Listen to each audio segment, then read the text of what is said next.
د شنبې ورځې لنډ او مهم خبرونه.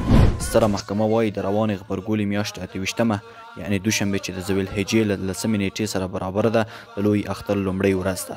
یا د محکمې د یوې اعلامیې په خپرولو سره ویلي د هلال رؤیت مرکزي او ولایتي کمیټو شاهدي ورکړې چې د ذوالحجې میاشت چې لیدلې او نن د دغه میاشتې لومړۍ ورځ ده. د ننګرهار د رسنیو دفتر وایي امنیتي ځواکونو د حاجي لونګ په نوم یو صراف چې 15 ورځې وړاندې جلال آباد ښار له جوی هفت سیمې د انسان تښتونکو له لوري تښتول شوی و آزاد او کورنۍ ته یې سپارلی دی.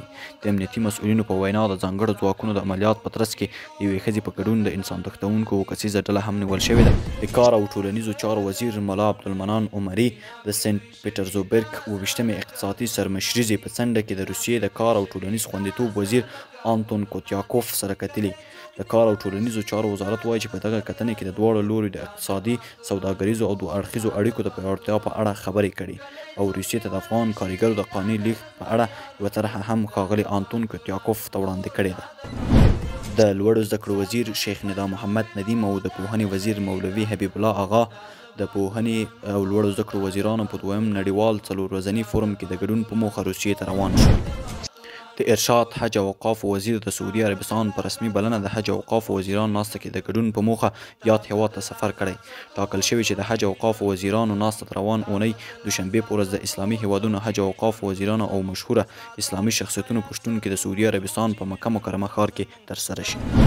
د ریاست الوزرا اداري مرستیال مولوي عبدالسلام حنفي د فاریاب ولایت د قیصار ولسوالۍ له یو شمېر عالمانو سره په کتنې کې ویلي چې د امنیت تأمین، ټولنیزه هوساینه او هیوادوالو ته خدمت کول د اسلامي امارت له مسؤلیتونو څخه دي او په دې برخه کې په خپله هیڅ راز هڅه ونه ده.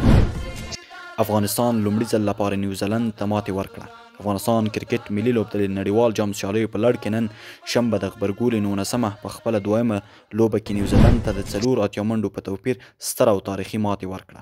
په دې بریا سره افغان لوبډلې په روانو سیالیو کې دویمه بریا هم خپل نوم ثبت کړ.